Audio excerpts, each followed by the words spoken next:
gaan nou luister na professor Emerentia Du Plessis. God voorsien, hy ken jou hart.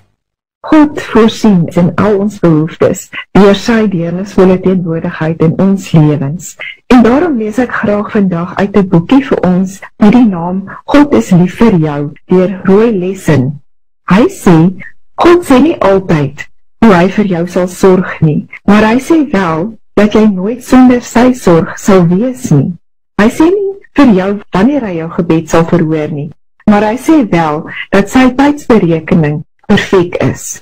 God is wonderlik en doen wonderlike dinge. God is verstommend en doen verstommende dinge.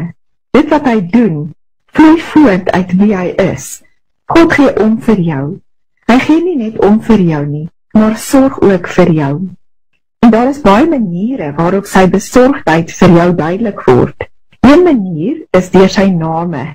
En ons gaan nou na 'n paar van sy name kyk en kyk wat beteken dit vir ons in ons lewens. Elke naam gee ons 'n dieper insig in sy karakter en sy sorgsaamheid. Die Almagtige God. El Shaddai beteken dat God almagtig is. God heers oor alles. Hy hou alles in stand en waak oor die wat toegewyd is aan hom. Hierdie naam beteken ook God koester jou, net soos 'n ma met haar kind maak. Dit is El Shaddai wat ontsaglik meer doen as wat jy jou kan indink of voor kan vra. Hy is die toereikende wat sy planne vir jou sal uitvoer. Hy voorsien in jou behoeftes. Jahwe Here beteken hy is jou voorsiener. God se manier om vir jou te voorsien is ver bo mense begrip. Hy het soveel maniere om in jou behoeftes te voorsien dat dit jou stom sal laat. Wanneer God vir jou voorsien, is dit nie net omdat hy jou huidige behoefte raak gesien het nie, maar ook omdat hy voor die tyd al geweet het van daardie behoefte. Hy het daardie voorsiening vir jou voorberei, nog voordat jy geweet het, jy het so 'n behoefte. Hy is jou vrede. God is ons vrede. Dit is wat Jahwe Shalom beteken.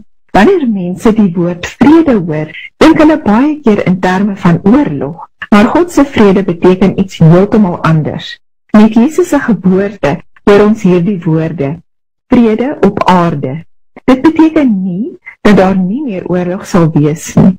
Dit beteken vrede op aarde is 'n mens.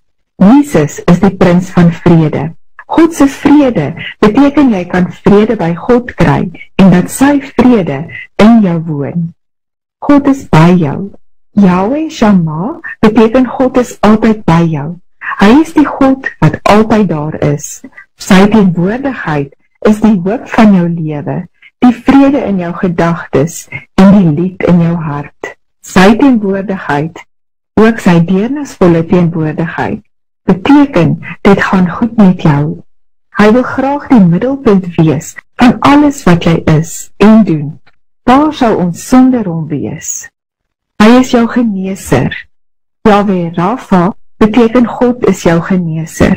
Sy helende hand versoet die bitter water van ons lewe, salf ons wonde, verlig ons beproewings, dra ons laste, droog ons trane af. God genees, maak heel, herstel, maak gesond en vernuwe. Hy is jou banier en oorwinning. God is jou banier. Yahweh Nisi beteken ook hy is jou oorwinning oor elke vyand, jou krag in elke vrees, jou triomfantelike krygsman in elke geveg. Hy is die vlag wat hoog wapper in jou hart, die kaptein wat jy sonder huiwering volg, en die naam wat jy aanroep wanneer die vyand jou bedreig. Hy is jou herder.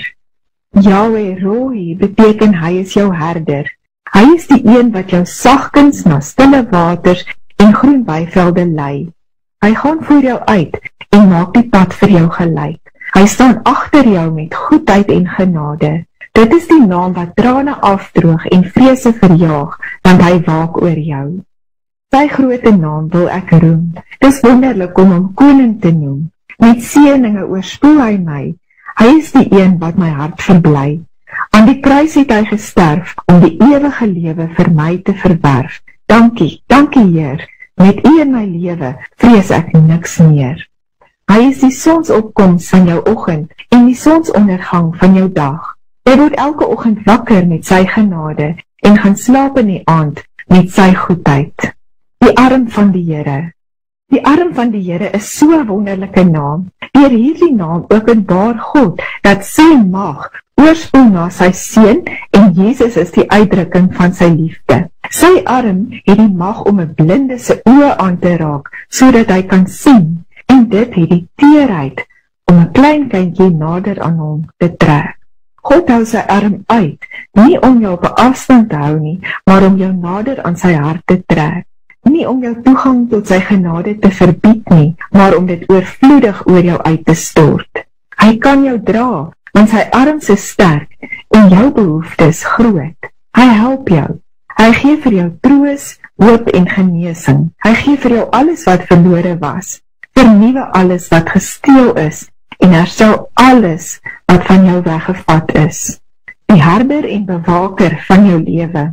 Verlore skape het iemand nodig wat na hulle soek en hulle terugbring. Skape kan dit nie self doen nie. Sonder iemand wat hulle terugbring kraal toe, is die skape heeltemal verlore. Jesus is net die herder wat verlore skape terugbring nie. Hy is ook die bewaker van skape.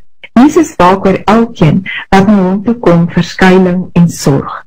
Hy aanvaar met vreugde die verantwoordelikheid om na jou te kyk en te sorg dat dit geestelik met jou goed gaan. As ons nou na hierdie name gekyk het, besef ons dat die Here ongelooflik in ons behoeftes voorsien. Elke naam het 'n spesiale betekenis en ons kan hom aanroep met elkeen van hierdie name. Hy is God en hy is almagtig. Kom ons dink dan na oor hoop vir jou hart, ander behoeftes wat jy dalk kan hê. Is jy platgeslaan? Jesus sal jou ophelp.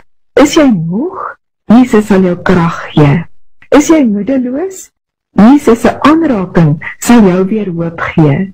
Is jy eensaam? Jesus sal jou nader trek. Is jy bang? Jesus sal vir jou sy vrede gee. Is jy verward? Jesus sal jou teruglei na sy perfekte pad. Het jy 'n behoefte? Jesus sal daarin voorsien. Is jy swak? Jesus sal jou krag gee. Is jy bekommerd? Jesus sal jou bron van stille rus gee. Hy sê vir ons, kom na my toe, almal wat uitgeput en oorlaai is, en ek sal julle rus gee. Neem my juk op julle en leer van my, want ek is sagmoedig en nederig van hart, en julle sal rus kry vir julle gemoed. My juk is sag en my las is lig. Matteus 11 vers 28 tot 30. Liewe luisteraar, ek hoop hierdie woorde was vir jou bemoedigend, net soos dit vir my ook was. Dra hierdie woorde saam met jou in jou hart, en onthou die naam van God. Hy is ons voorsiener, hy is ons herder, hy bewaar ons en waak oor ons. Hy roep ons nader wanneer ons ver is, en ons nie weet hoe verder nie. Mag hierdie week vir julle baie geseënd wees, en mag julle herinner word aan God se deernisvolle teenwoordigheid in jou lewe, en mag jy dit ook so uitstraal na ander om jou. Tot 'n volgende keer, totsiens.